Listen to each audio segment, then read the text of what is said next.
What's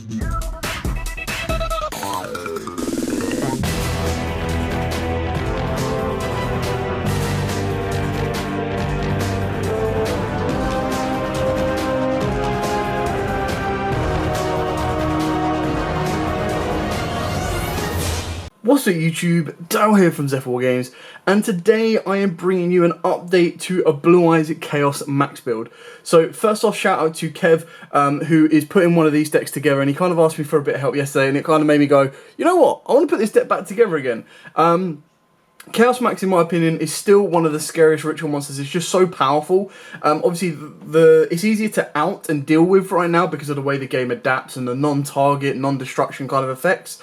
But it's still incredibly powerful, and Blue Eyes, in this version, is probably the most aggressive way, in my opinion. Another shout out to Chris as well, because he uses the tech that goes into Link Karibo, and I'll explain that as we go through it. With all of that out of the way, please smash that like button, hit that notification bell, and subscribe so you do not miss out on any more upcoming content from the channel. Of course, we are due to get Ghosts from the Past in about 2 weeks' time, so you can bet a bottom dollar that we will be doing a case opening for that, as well as all of the profiles that come out from it, along with like Starry Nights, and then you've got the Sun Avalons, not to mention all of the old decks that get a nice little boost as well. So, let's dive straight into the deck list for Blue Eyes Chaos Max. So in the Blue Eyes Chaos Max build, we are playing at 2 Blue Eyes Chaos Max Dragon. You could bump it up to 3. If you bump up to 3, you get a bit more consistency off of the bingo machine, because then you literally are just revealing 3 Blue Eyes Chaos Max. But the idea behind this is you've got a lot of search cards. You've got a lot of cards that are going to specifically search out Chaos Max, whether it be through your Manju or whether you do it through Bingo Machine, but you can also do it through your Melody of Awakening Dragon as well. So you've got lots of ways of getting to the Blue Eyes Chaos Max Dragon. Then we are playing at triple Blue Eyes White Dragon. Now, with the Blue Eyes White Dragon, you want to play 3 of this because you're actually... we are playing the brand new card in the form of Blue Eyes Abyss Dragon, you are sending cards to the graveyard. So whether you do the Advanced Ritual Art sending this from deck to grave, whether you are using it in hand to reveal for your Blue Eyes alternative, or whether you need to get it into the graveyard off of Dragon Shrine in order to successfully trigger your Blue Eyes Abyss Dragon, you need to make sure you're maxing out on this guy because you are going to burn through him as quickly as possible. Now the deck is designed to do go first, lock out, then go second and OTK, but it's also designed to just go second OTK as well. So you need to make sure the consistency is there, and with Blue Eyes, because you play a lot of high levels, you do have the tendency or the chance to brick, but you still need the cards in there for consistency as possible. And when we get to the spells, you'll see that I've tried to make as much consistency as possible with the spell cards to get me to the end board that we want. We've then got 2 Blue Eyes Alternative. Now the reason we've only got 2 and not 3 is again purely for the fact that this one is only being able to be summoned once per turn. You're searching it off of Melody of Awakening Dragon. It's not as great because like the combo that we have that comes off of giving your opponent a monster is literally just get to Chaos Max, one shot, game, done. With Alternative, the only reason you're going to be playing this is if you're going first and you want to make a rank 8 play, or going second and you can't OTK, then you bring down your Blue Eyes Alternative. Alternative will deal with a monster, then you overlay, make a rank 8. And even at that point, making a rank 8, if your opponent has a monster of 2,000 or less attack on the board, you can game as well. So there's a lot of things to keep into account, and this is why I've tried to minimize where at all possible the amount of level 8s in the deck. The final Blue Eyes type monster is of course the brand new one. I say brand new, this has been out for a while, but I finally picked up my copy, and that is Blue Eyes Abyss Dragon. Now this card is both amazing and terrible at the exact same time. It kind of feels to me like Eternal Soul. Now I'm not saying that they are exactly alike, but what I mean by that is all of its effects, if it just didn't have during the end phase, would be absolutely fine. Like, I don't even mind the claws. So I'll read out this effect. So if this card is special summoned, you can add 1 ritual spell or polymerization from your deck to your hand. Now straight away, that's amazing. But wait, there's more. So during your end phase, you can add 1 level 8 or higher dragon monster from your deck to your hand. Why has it got to be in the end phase? Like, that's just too slow for modern day Yu-Gi-Oh right now. You can banish this card from the graveyard. All level 8 or higher dragon monsters you control gain 1,000 attack. That's pretty good because it means that it allows your Blue Eyes Chaos Max to go up to 5k, which then means that if your opponent has a monster with defense of at least 1,000 defense, you're still able to make game. And then finally, you can only use each effect of Blue Eyes Abyss Dragon once per turn, fine. and can only activate them while Blue Eyes White Dragon is on the field or in the graveyard. Like, what kind of effect restriction is that? Now, like I said, if all of these effects was like, if this card is summoned, or if this card is special summoned, you get to add a Ritual Spell of Palming, perfect. Even with Blue Eyes Engraved, absolutely fine, or on field.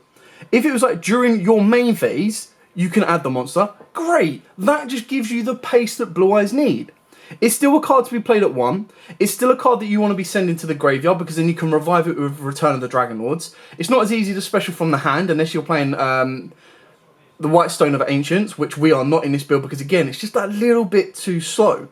But Abyss Dragon is actually quite important because of that full effect that if it's special summoned, you get your Ritual Spell, and then during the end phase, you get the Ritual Monster. Again, actually makes an important play when I show you the tech that we've put into the deck. By giving a card to your opponent, you don't mind slowing them down because what you're trying to do is you're trying to bring the pace of the game to the Blue Eyes level of slowing it down.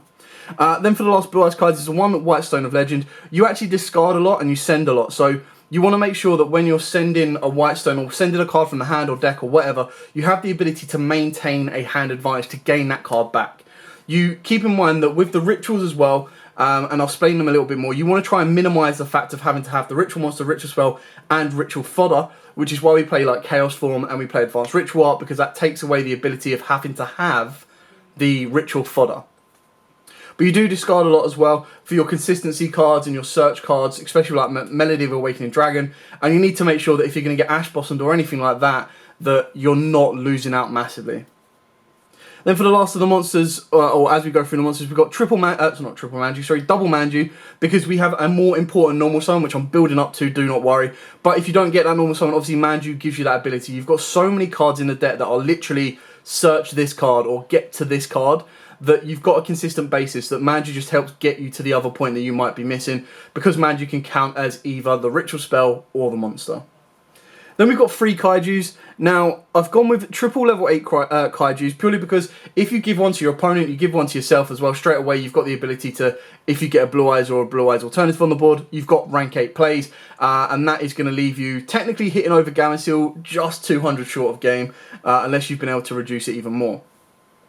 Now, these free spaces can be anything you want. What I've tried to do is I've tried to make sure that the free spaces, rather than just being free Ash Blossoms that my opponent could play through, or free Nibirus that, again, my opponent could block or play through, I've kind of gone with 3 cards. I'm literally like, right, okay, I don't really worry about Appaloosa too much, because going through to the OTK or the play for Chaos Max, I don't really need to use monster effects. I can actually rely a lot on spell effects. So this is purely to deal with that Dragoon, this is to deal with that Savage Dragon, this is to deal with the Omni Negates your opponent has. And I feel this is a lot more successful at doing that than a Nibiru or a Ash Blossom, just in case your opponent has the extenders that you don't know of or the ability to extend further. You could put Dark Ruler No More in here, but then the issue with that is you're not actually playing cards that are clearing your opponent's board, you're actually playing high attack cards that you're going in for the attack for, which is why you can't really play Prosperity as well. So the only other places could be is Droplet, but like I said, because you actually discard a lot and you send a lot, the Droplet is always going to be like a neg 2, because you've always got to do Droplet, take away another card.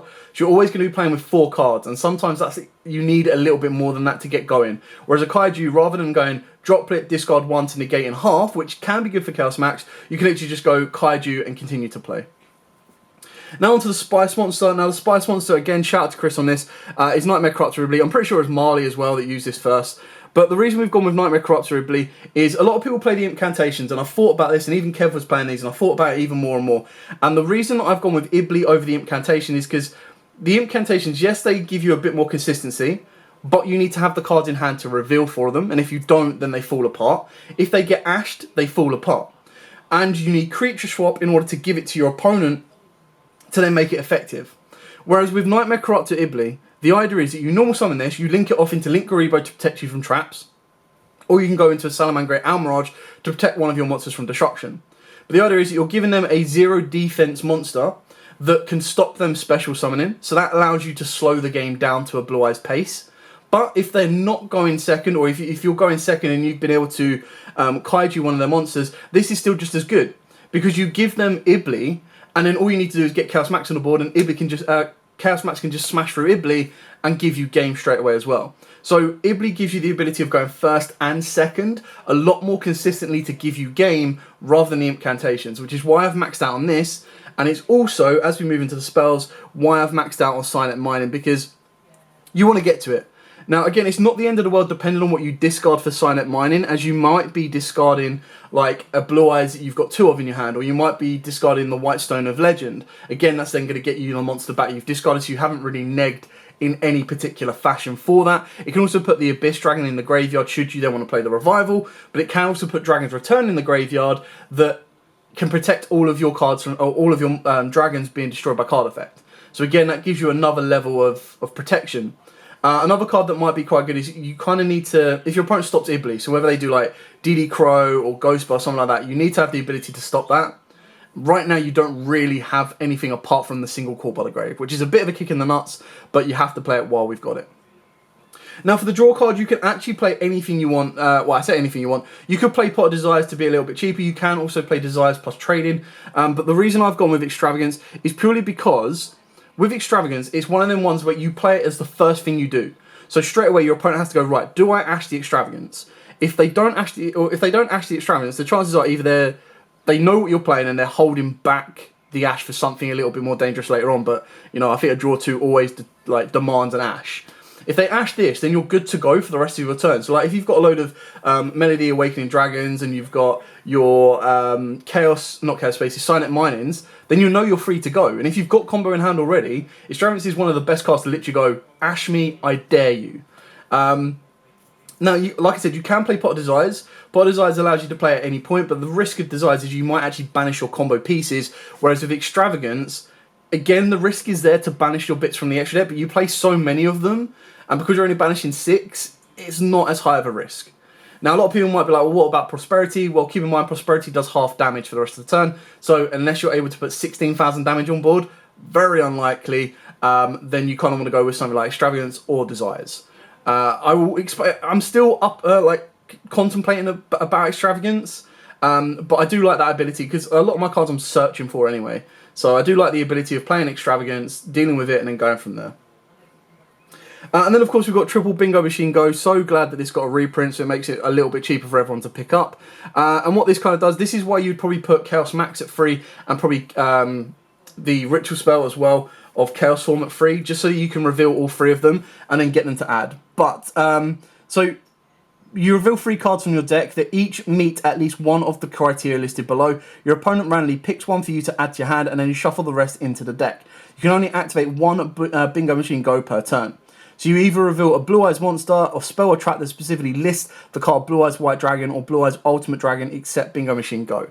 Now, it doesn't say you can't reveal or that you have to reveal 3 different. So the idea is if you need the Ritual monster, you would reveal 3 Blue Eyes Chaos Max. If you need the Ritual spell, you reveal 3 Chaos Form. If you need either or, then you play Bingo Machine Go first, and whatever one you get, if you've then got a card like Melody Awakening Dragon, or if you've got your Abyss, you've got the ability to bring back the Abyss Dragon, then you're going to get your Ritual spell. So you just you debate on what you actually need to play from that point on.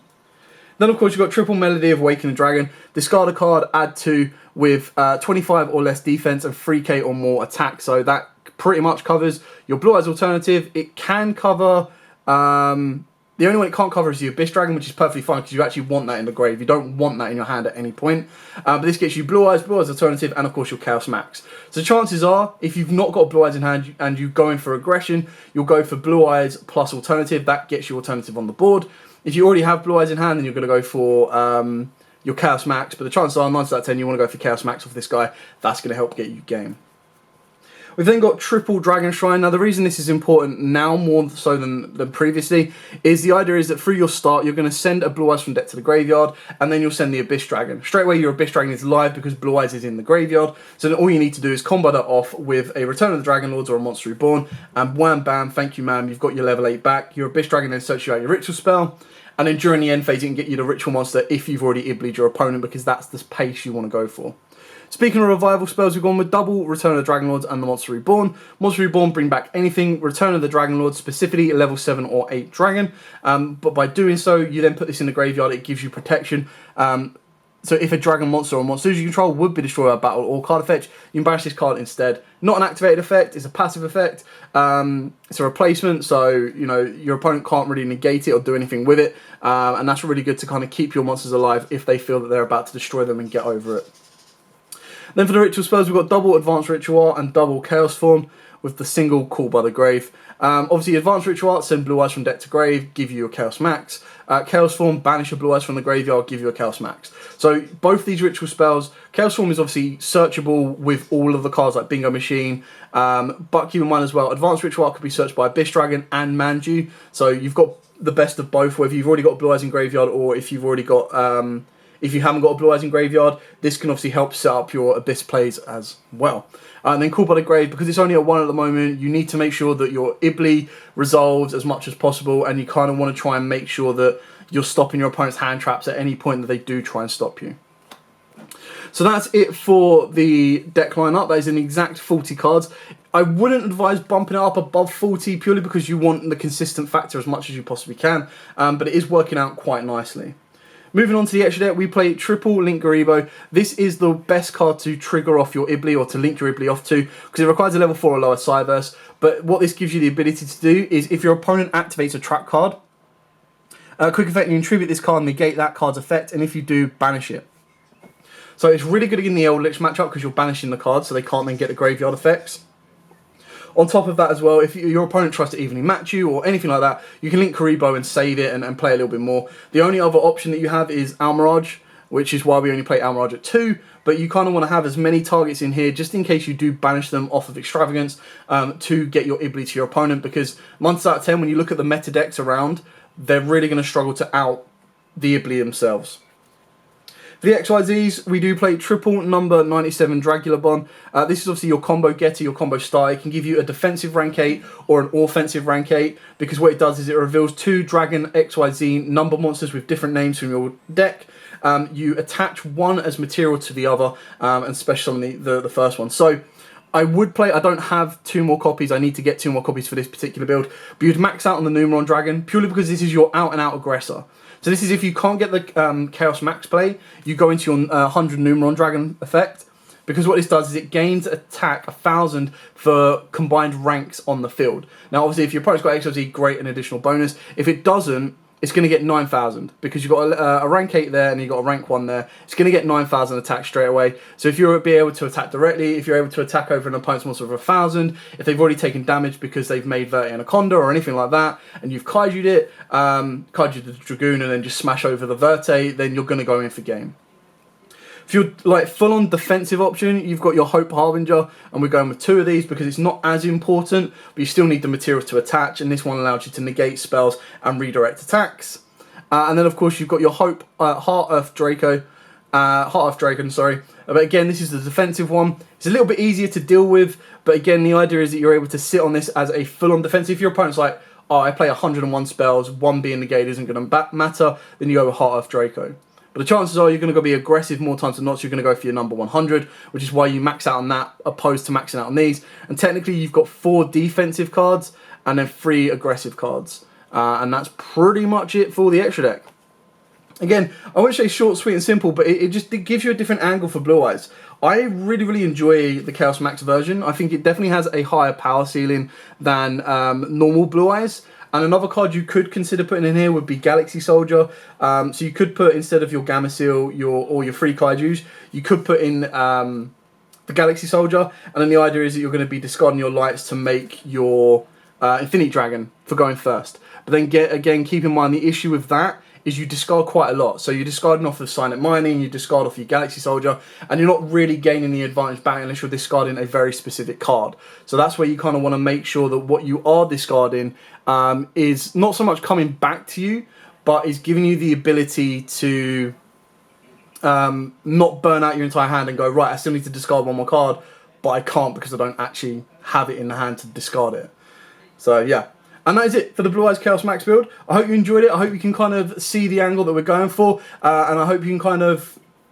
I hope you enjoy kind of playing around with it and testing it yourself. If you do have any little text for the deck, then by all means, please let me know in the comments down below. I'll be more than happy to go over them with you. But for now, as absolutely always, guys, stay safe and happy dueling.